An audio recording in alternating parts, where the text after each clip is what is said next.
Shalom, selamat pagi Bapak Ibu Saudara yang terkasih di dalam Tuhan. Mari sebelum kita mendengarkan renungan pada pagi hari ini, kita berdoa terlebih dahulu. Mari kita bersatu di dalam doa. Mengucap syukur Tuhan untuk kasih dan kemurahan-Mu. Terima kasih untuk nafas kehidupan yang masih boleh kami nikmati hingga pagi hari ini. Tuhan, sebentar lagi kami akan mendengarkan firman-Mu. Bukalah setiap hati dan pikiran kami untuk dapat mendengar dan menerima firman-Mu. Kiranya firman-Mu pada pagi hari ini dapat menjadi berkat dan kekuatan bagi setiap kami. Kami mau menyerahkan kehidupan kami sepenuhnya ke dalam tangan kuasa-Mu.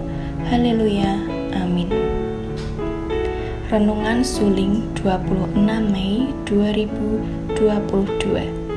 Nats renungan pada pagi hari ini terambil dari Yohanes 14 ayat 1-14 dengan judul Tuhan menyediakan tempat. Di rumah Bapa-Ku banyak tempat tinggal. Jika tidak demikian, tentu Aku mengatakannya kepadamu. Sebab Aku pergi ke situ untuk menyediakan tempat bagimu. Yohanes 14 ayat 2.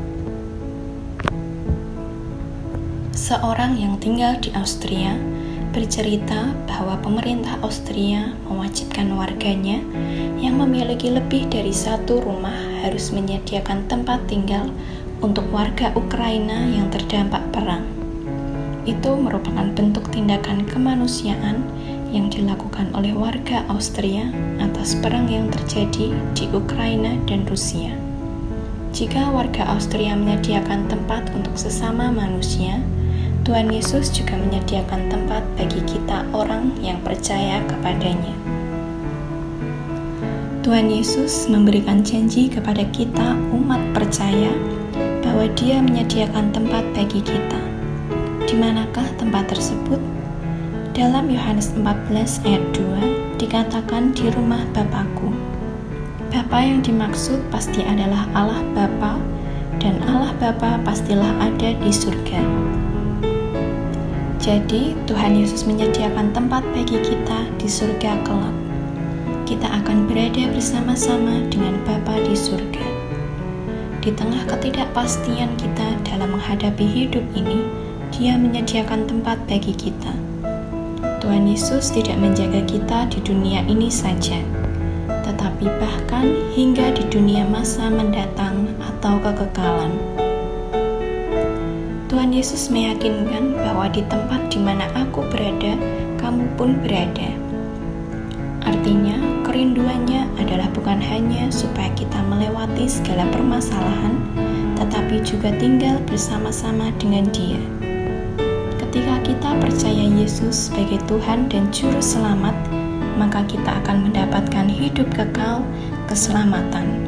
Tuhan Yesus sendiri yang menyediakan tempat bagi kita. Melalui karya keselamatan Yesus, kematian Yesus di kayu salib, dan kebangkitannya atas kematian, membuat kita mendapatkan jaminan keselamatan dan hidup kekal itu. Melalui momen kenaikan Tuhan Yesus ke surga pada saat ini, kita kembali diingatkan bahwa peristiwa kenaikan Tuhan Yesus ke surga adalah suatu bukti dari penggenapan janji Yesus tersebut. Yesus naik ke surga untuk menyediakan tempat bagi kita orang percaya. Jika rumah yang kekal saja sudah Tuhan sediakan, apalagi yang lain. Kita tinggal meminta kepadanya dengan sungguh-sungguh.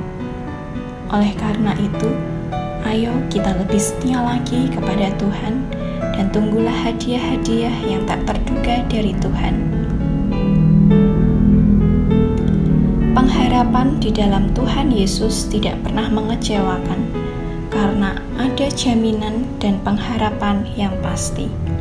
Pokok doa pada pagi hari ini, berdoa untuk keluarga Pendeta Muda Samuel Dwi Martono dan Saudara Valentino dalam melayani pekerjaan Tuhan di GBI Salatiga dan BPW Ampel. Sekian renungan pada pagi hari ini. Tuhan Yesus memberkati.